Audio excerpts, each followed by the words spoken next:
Listing a building or a place as a heritage site is a lengthy process. In the wake of the destruction of Beryl McBurney's house, many asked what the National Trust was doing to protect historical buildings and sites. The deputy chair of the trust, Margaret McDowell, walked through the process with Soini Gray. Last Friday, when news broke that Beryl McBurney's house had been demolished, a lot of people asked, what is the National Trust doing?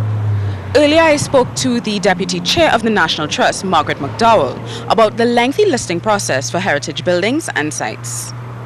And not every building or site, and remember we are natural sites as well as built heritage, not every site will become a officially nationally recognized site.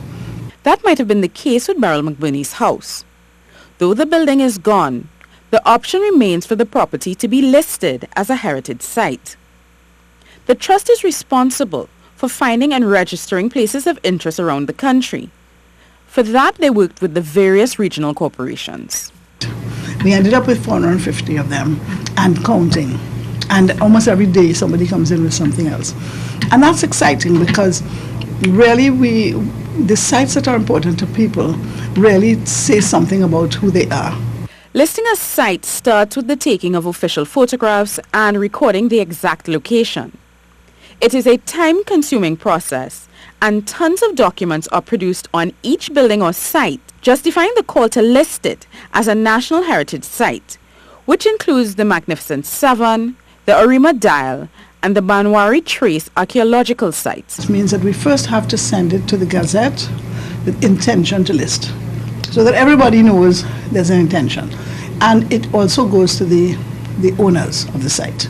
And that is to also to give people an opportunity to say whether they have issues with it, to us to explain it, etc.